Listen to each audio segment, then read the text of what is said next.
Assalamualaikum warahmatullahi wabarakatuh. Halo guys. Perkenalkan, saya Nurlinda Amalia Sari, perwakilan kelompok 4. Video ini dibuat untuk memenuhi tugas final kewirausahaan kami.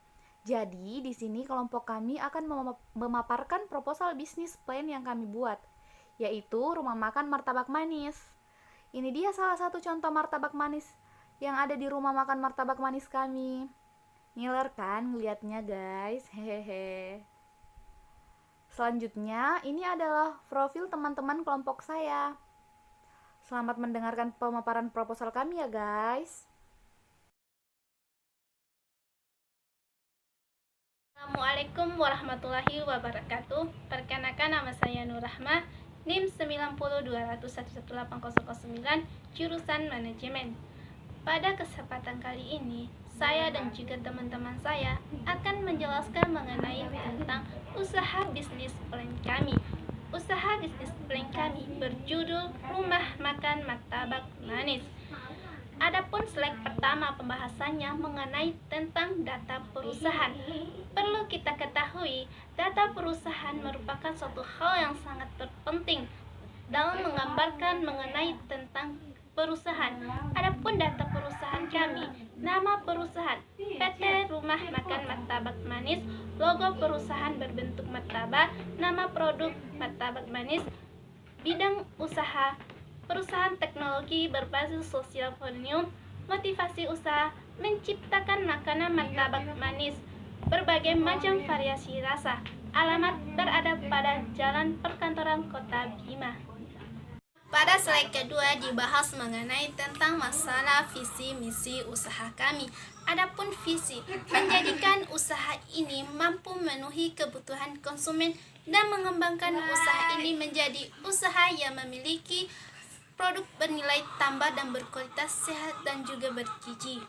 Adapun misi, menciptakan makanan rumah martabak manis berbagai macam variasi rasa, memasarkan produk martabak manis di berbagai pasar tradisional maupun modern, menjaga kualitas penggunaan bahan baku dalam proses pembuatan martabak manis, memberikan pelayanan free. Pada slide ketiga dibahas mengenai tentang masalah tujuan usaha. Kami mendirikan sebuah usaha ini karena mempunyai tujuan usaha. Adapun tujuan usaha kami ini adalah usaha ini bergerak dalam penjualan rumah makan martabak manis dengan aneka ragam variasi rasa. Usaha ini dilakukan untuk menambah penghasilan. Selain itu juga untuk melatih jiwa seorang kewirausaha agar mampu menjadikan usahanya dengan baik. Selanjutnya, pada slide keempat dibahas mengenai tentang masalah deskripsi perusahaan. Adapun deskripsi perusahaan kami yaitu usaha yang akan dilaksanakan merupakan usaha perorangan. Tanggung jawab atas usaha ini sepenuhnya ditanggung oleh pemilik usaha.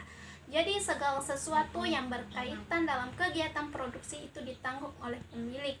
Produksi dilakukan dalam suatu tempat yang sangat strategi, yaitu tempat yang sangat ramai serta dekat dengan pelanggan. Selanjutnya, pada slide kelima dibahas mengenai tentang masalah struktur organisasi. Perlu kita ketahui, struktur organisasi merupakan suatu hal yang sangat terpenting yang harus kita terapkan dalam suatu perusahaan.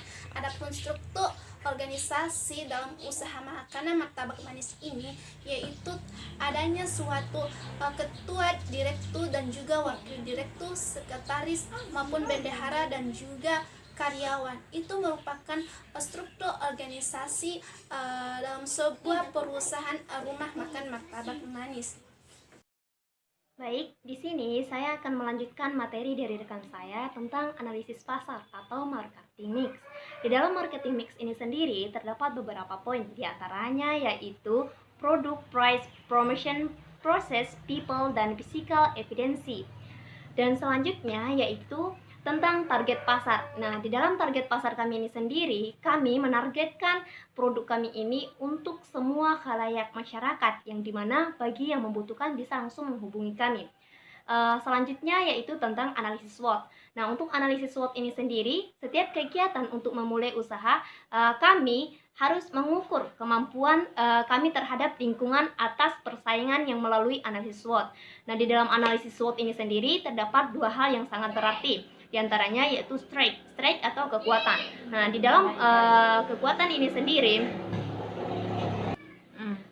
strike ini sendiri, kekuatan dari produk kami yaitu satu, menjual produk untuk semua kalangan masyarakat, dan yang kedua yaitu satu produk terdiri dari beberapa macam bentuk dan rasa, dan yang ketiga yaitu bahan produk yang terjamin sehat dan higienis. Di dalam proposal kami ini sendiri, perusahaan dan produk kami meskipun mempunyai kekuatan atau strength, memiliki juga weakness atau kelemahan. Nah, adapun kelemahan dari produk kami ini sendiri yaitu yang pertama itu tidak dapat tahan lama. Produk yang kami ciptakan ini sendiri tidak bisa bertahan lama lebih dari 24 jam. Dan yang kedua yaitu produknya mudah ditiru. Dan yang ketiga yaitu produk ini terjual banyak. Selanjutnya yaitu saya akan menjelaskan tentang perencanaan aspek modal dan usaha.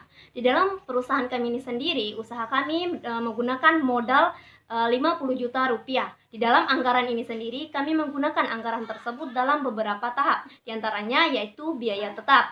Di dalam biaya tetap, kami menggunakan anggarannya sebesar 3.109.000 rupiah. Dan sedangkan untuk biaya bahan baku, kami menggunakan anggaran sejumlah 109.400 rupiah. Dan biaya taburan kami menggunakan anggaran sejumlah 79.500 rupiah. Dan di dalam bahan minuman kami menggunakan anggaran sebesar 115.000 rupiah. Dan biaya variabel itu sebesar 10.625.000 rupiah. Dan biaya tak terduga kami sisipkan anggaran sebesar 1 juta rupiah. Bismillahirrahmanirrahim. Assalamualaikum warahmatullahi wabarakatuh. Perkenalkan, nama saya Nur Afifah, NIM 90 211 80 20 dari kelas Manajemen A angkatan 2018. Nah, pada video kali ini saya akan melanjutkan materi yang telah dipaparkan oleh teman saya tadi. Nah, pada kali ini saya akan mempresentasikan materi tentang perencanaan aspek manajemen dan perencanaan aspek pemasaran. Nah, yang pertama yang akan saya jelaskan itu adalah perencanaan aspek manajemen. Nah, perencanaan aspek manajemen ini yang pertama itu perencanaan perorganisasian eksiden.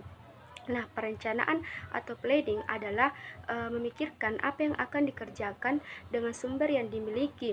Perencanaan dilakukan untuk menentukan tujuan perusahaan secara keseluruhan dan cara terbaik memenuhi tujuan itu. Nah, pendekatan dalam membuat perencanaan ada 3 macam pendekatan utama dalam membuat suatu perencanaan, yaitu yang pertama pendekatan atas bawah atau top down. Perencanaan dengan ini dilakukan oleh pemimpin organisasi.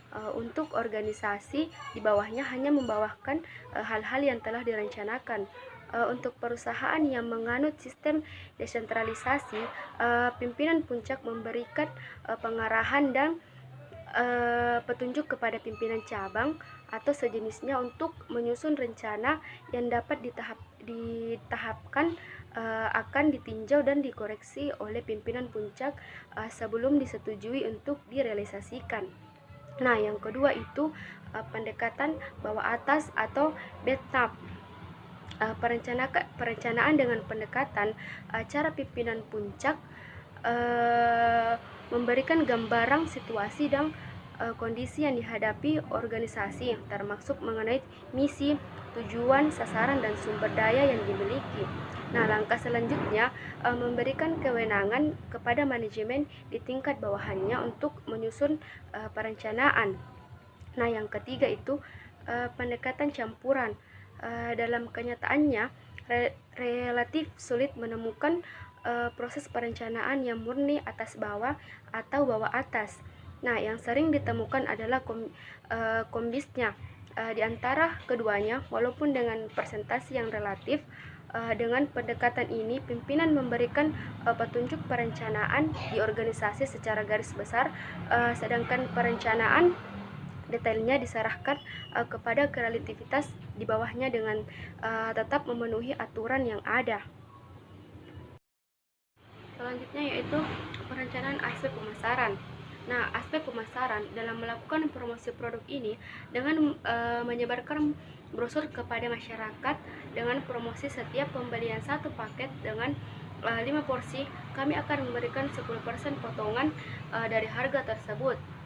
Nah, selanjutnya analisis kelayakan pemasaran. Yang pertama itu strategi pemilihan tempat usaha. Untuk usaha rumah makan martabak ini, kami berencana untuk membangunnya di jalan menuju ke arah Jalan Perkantoran Kota Bima. Lokasi ini dipilih karena menjadi salah satu pusat kuliner di Bima. Selain itu, harga sewa tanahnya itu relatif murah. Nah, yang kedua itu strategi produknya. Rumah makan martabak ini memfokuskan pada produk martabak yang beraneka ragam varian rasa, dengan varian rasa dan jenis martabak dengan berbagai teknik penyajian seperti yang pertama martabak air mancur, yang kedua martabak bangka, dan yang ketiga martabak har. Nah, selanjutnya yaitu strategi harga. Demi bersaing dengan usaha sejenis, kedai kopi susu seruput ini mematok harga produk yang terjangkau. Jadi, patokan harga untuk tiap produk adalah menyesuaikan yang berpendapatan menengah ke atas maupun ke bawah.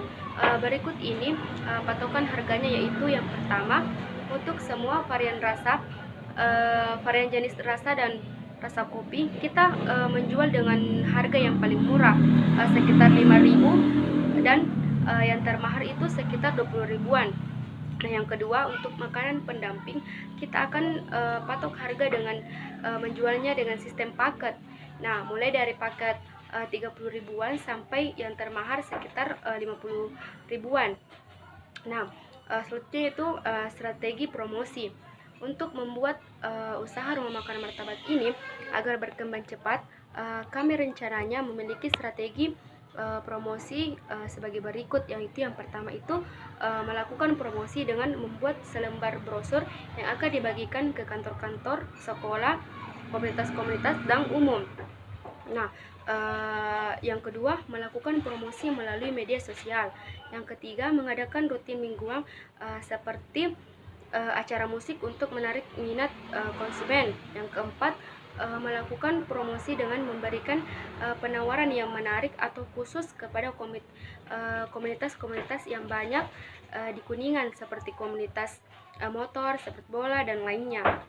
Yang kelima itu mengundang pihak TV nasional untuk meliput rumah makan martabak ini, sehingga kedai rumah makan ini lebih cepat dikenal oleh kalangan masyarakat luas. Nah, selanjutnya yaitu analisis persaingan. Umumnya di lokasi ini masih sedikit usaha sejenis, sehingga masih memberikan peluang atau kesempatan yang lebih luas untuk menarik pelanggan. Atas dasar itulah pemilik usaha berani membuka usaha sejenis karena dinilai permintaannya akan adanya usaha ini lebih besar daripada penawaran yang telah tersedia di daerah tersebut. Nah, selanjutnya yaitu program pemasaran. Supaya berhasil, perusahaan ini melakukan tugasnya melebihi pesaing dan memuaskan konsumen sasaran. Maka strategi pemasaran harus disesuaikan menurut kebutuhan konsumen maupun strategi pesaing. Nah, merancang strategi yang kompetitif dimulai dengan melakukan analisis terhadap pesaing. Nah, perusahaan secara terus-menerus membandingkan nilai dan kepuasan pelanggan dengan nilai yang diberikan oleh produk, harga distribusi, dan promosinya terhadap pesaing dekatnya. Dengan cara ini, perusahaan dapat melihat seberapa keuntungan serta kerugian potensial. Strategi yang kompetitif diambil oleh perusahaan tergantung posisi industri. Sebuah perusahaan menguasai sebuah pasar dapat memilih salah satu beberapa pemimpin pasar atau marketing leader. Nah, mungkin itu sekian materi yang dapat saya sampaikan. Selanjutnya akan dilanjutkan oleh rekan saya. Assalamualaikum warahmatullahi wabarakatuh. Perkenalkan, nama saya Nurlinda Amaliasari. Di sini saya akan melanjutkan penjelasan yang telah disampaikan oleh teman saya sebelumnya. Materi yang akan saya jelaskan yaitu perencanaan aspek teknik dan operasi. Dalam perencanaan aspek teknik dan operasi bisnis kami ini, kami menggunakan 3 perencanaan. Yang pertama yaitu rencana pengembangan. Di dalam rencana pengembangan bisnis kami ini, kami berencana untuk mengembangkannya menjadi beberapa cabang di Bima, tetapi tidak hanya di Bima saja. Mungkin kami juga akan membuka cabang di berbagai daerah di Indonesia jika bisnis ini benar-benar banyak dinikmati oleh konsumen. Yang kedua, rencana pengoperasian usaha. Rencana pengoperasian usaha kami berencana untuk membangunnya di jalan menuju ke arah perkotaan Bima dan juga dekat Mall Bima. Lokasi ini dipilih karena menjadi salah satu pusat kuliner di Bima. Selain itu, harga sewa tanah di sana relatif lebih murah, serta tempatnya yang sangat strategis untuk mudah menarik perhatian pelanggan.